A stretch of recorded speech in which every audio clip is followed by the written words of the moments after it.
सत्ता में बैठकर अगर ऐसो आराम का 5 साल व्यतीत करना चाहते हैं तो इस राज्य के छात्रों के लिए बहुत दुर्भाग्यपूर्ण।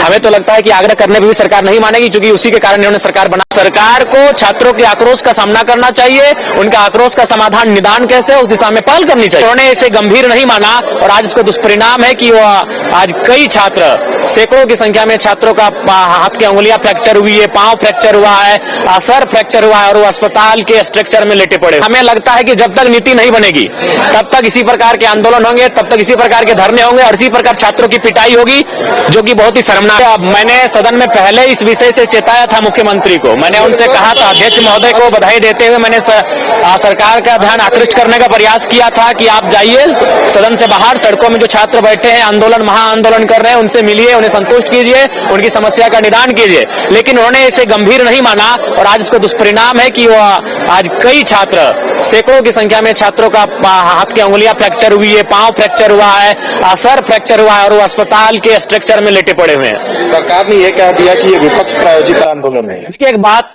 स्पष्ट है कि वो छात्र होते हैं, उनकी आयु क्या होती है सबको मालूम है। उन्हें जो अपना लगेगा उसे वो अपना मानते हैं। तो अगर सरकार आप सामने जाएं, ऐसा नहीं वो सरकार के बेरी है, ऐसा नहीं है कि उन सरकार को उनके माता पिता ने वोट नहीं किया होगा, उन्होंने वोट नहीं किया होगा, लेकिन सरकार सामना तो करे। सरकार सामना करने से भाग रही है, सरकार अपनी जिम्मेदारियों से कतरा रही है, तो सरकार को छात्रों के आक्रोश का सामना करना चाहिए, उनके आक्रोश का समाधान निदान कैसे उस दिशा में पहल करनी चाहिए।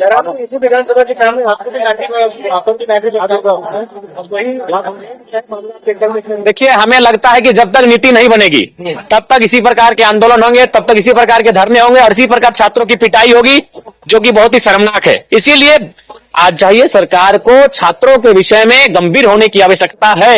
अगर आज वो गंभीर नहीं होती है और सत्ता में बैठकर अगर ऐसो आराम का 5 साल व्यतीत करना चाहते हैं तो इस राज्य के छात्रों के लिए बहुत दुर्भाग्यपूर्ण होगा।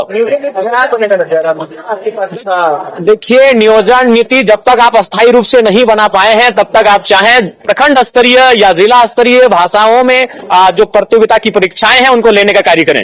अनुपूरक बजट आया गया है, उसे किस तरह से देखना है? देखिए, उसे अध्ययन करेंगे। चूंकि तुरंत राज्यपाल महोदय चले गए, उसके तो तुरंत बाद ही आज के सदन को स्थगित कर दिया गया है, तो हमें डॉक्यूमेंट्री के तौर पर उन सारी चीजों को दे दिया गया है। उसे अध्ययन करने के बाद उस पर हम लोग कल बात करेंगे। गैस सिलेंडर में सब्सिडी है, कई ऐसी योजनाएं सरकार ने घोषित की हैं, उसे आप किस तरह से? देखिए, भैया सम्मान अर्थव्यवस्था को एक नकारात्मक दिशा में ले जाने का कार्य करेगा, इसलिए सरकार से आग्रह होगी।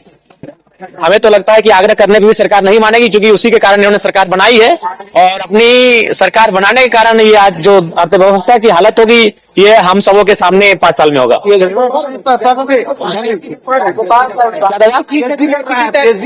जी, नहीं छूटा है तो हम यूनिवर्सिटी एक सप्ताह के अंदर फिर हम जा रहे हैं और अपनी पढ़ाई को दुरुस्त करेंगे।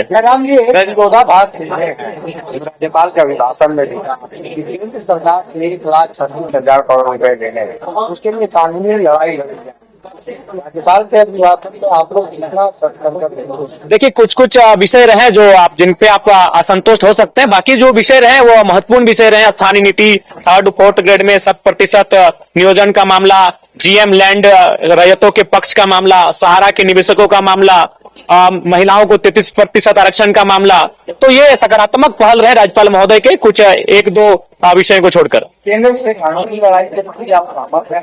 देखिए, हमें लगता है कि कानूनी लड़ाई की आवश्यकता ही क्यों, केंद्र को राज्य का हक दे देना चाहिए, सीधी तरह से दे देना चाहिए, कानूनी दांवपेच की आवश्यकता ही नहीं है। केंद्र को अपना हृदय को विशाल करते हुए जो राज्य का हक बनता है उसे दे देना चाहिए। चलिए, धन्यवाद।